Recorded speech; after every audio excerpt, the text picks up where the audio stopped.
Vous êtes sur Point de Mire, la chaîne YouTube qui garde toujours un œil sur les médias. Dans ce numéro, nous allons nous demander si la radio numérique terrestre a un avenir en France. C'est parti.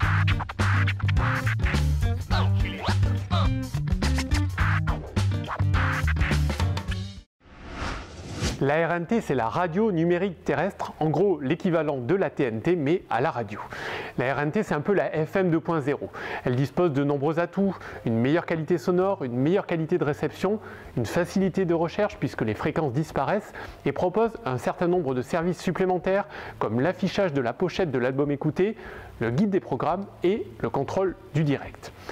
Des atouts qui font rêver, sauf que la France est très en retard sur le déploiement de la RNT par rapport à ses voisins.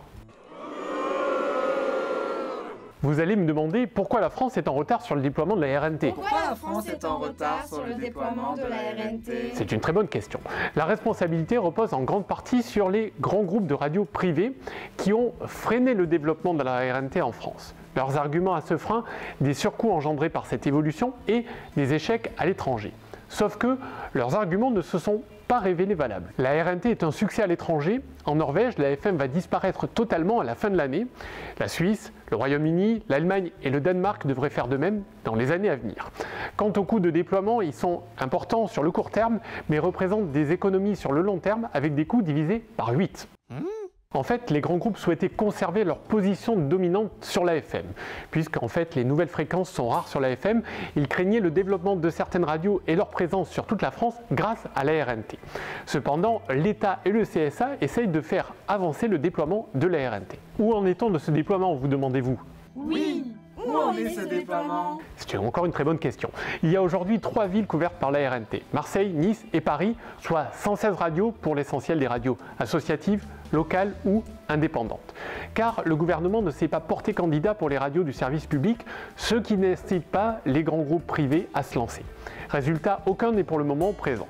Fin 2017, la RNT débarquera à Lille, Lyon et Strasbourg, suivront Nantes, Rouen et Toulouse, puis ce sera au tour de Bordeaux, Besançon, Orléans et Clermont-Ferrand, avec un objectif pour 2024, couvrir 95% du territoire.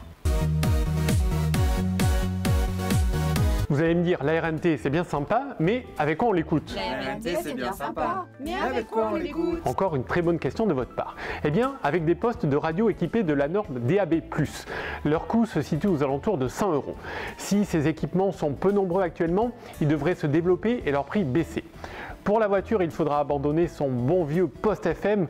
Il faut savoir que certains constructeurs proposent déjà des postes RNT en option. La RNT sera peut-être l'avenir de la radio en France, sauf que les Français se sont habitués à écouter la radio via Internet et des applis, contrairement à leurs voisins européens. Ils auront donc peut-être quelques réticences à changer tous leurs équipements. Si vous avez aimé cette vidéo, laissez-nous un pouce. Vous pouvez aussi vous abonner à notre chaîne et n'hésitez pas à nous poser vos questions et à nous suivre sur les réseaux sociaux, car pour vous, nous continuons toujours à garder un œil sur les médias.